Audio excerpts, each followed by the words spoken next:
नमस्ते, the Lalan top पर आपका स्वागत है। भारत और साउथ अफ्रीका के बीच सेंचुरियन टेस्ट में भारतीय गेंदबाजों ने पहली पारी में ऐसी कमाल की गेंदबाजी की कि मैच को भारत की तरफ मोड़ दिया है। इसके बाद भारतीय बल्लेबाजों ने भी चौथे दिन वो काम कर दिया है, जिसके बाद ऐसा लगने लगा है कि ये जीत भारत के खाते में आ सकती है।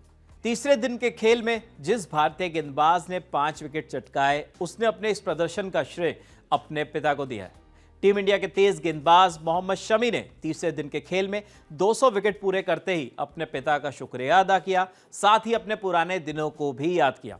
शमी ने इस शानदार प्रदर्शन के बाद कहा कि अपने करियर में आज वो जो भी कुछ हैं वो अपने पिता की कुर्बानियों की वजह से है। मोहम्मद शमी ने तीसरे दिन के खेल के बाद पत्रकारों से बात करते हुए कहा, मैं आज जो कुछ भी हूँ वो अपने पिता की वजह से हूँ। मैं एक ऐसे गाँव से आता हूँ जहाँ सुविधाएं नहीं थी, यहाँ तक कि आज भी वहाँ बहुत सी चीज़ें नहीं पहुँची हैं, लेकिन तब भी मेरे अब्बा मुझे साइकिल पर 30 किलोमीटर दूर कोचिंग कैंप लेकर जाया करते थे। उनका वो स्ट्रगल मुझे आज भी याद है। उन दिनों के मुश्किल हालात में भी उन्होंने मेरे लिए ये सब किया, जिसके लिए मैं हमेशा शुक्रगुजार रहूँगा। मोहम्मद शमी भारतीय टेस्ट क्रिकेट के इतिहास में कपिल देव और जवागल श्रीनाथ के बाद तीसरे सबसे तेज़ी से 200 विकेट पूरे करने वाले पेसर हैं।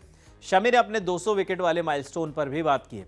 उन्होंने कहा, जब भी आप कुछ हासिल करना चाहते हो और किसी ऊंचाई तक पहुंचने के लिए संघर्ष कर रहे होते हो, तो किसी को ये नहीं पता होता कि वो क्या हासिल कर सकता है। शमी ने कहा, आपका यह सपना होता है कि आप उन भारतीय खिलाड़ियों के साथ खेलें जिन्हें आपने टीवी पर देखा है। ऐसे में आप सिर्फ कड़ी मेहनत कर सकते हैं, और अगर आप कड़ी मेहनत करते हैं तो आपको नतीजे ज़रूर मिलेंगे। 2018 के बाद से मोहम्मद शमी के क्रिकेटिंग करियर में एक बड़ा बदलाव आया है। वो भारतीय क्रिकेट के लिए बेहतर होते गए और तीनों फॉर्मेट के स्पेशलिस्ट गेंदबाज बन गए। शमी के पास नई और पुरानी गेंदों को इस्तेमाल करने की एक बेहतरीन कला है। टेस्ट क्रिकेट में गेंदबाजी पर मोहम्मद शमी ने कहा, टेस्ट मैच कोई रॉकेट साइंस नहीं होता। अगर आप टेस्ट लेवल के गेंदबाज हैं तो आपको अपनी लेंथ पता होती है, साथ ही कंडीशंस का अंदाज़ा भी रहता है, जिसके हिसाब से आप उसे अपना लेते हैं।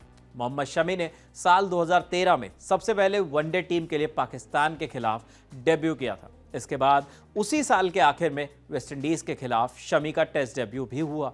2014 की शुरुआत में वो भारत के लिए तीनों फॉर्मेट खेलने वाले खिलाड़ी बन गए, लेकिन पिछले 3 सालों में इस बेमिसाल प्रदर्शन के चलते शमी भारतीय क्रिकेट में तीनों फॉर्मेट के कंसिस्टेंट मेंबर बन गए।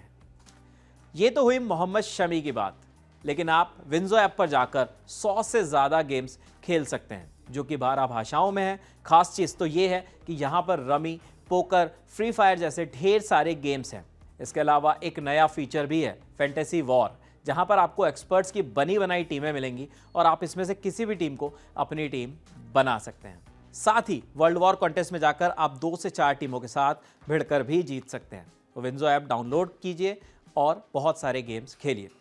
इसके अलावा अगर आपने अब तक हमारे चैनल ललन टॉप स्पोर्ट्स को सब्सक्राइब नहीं किया है तो फटाक से कर दीजिए। साथ ही साथ ट्विटर पर हमारे पेज को आप फॉलो भी कर सकते हैं, और हमारे Facebook page Lalan top sports को लाइक कीजिए, जहां पर आपको वीडियोस के साथ खबरें भी मिलेंगी। कैमरे के पीछे है बाल मुकुंद, मैं हूं विपिन, शुक्रिया।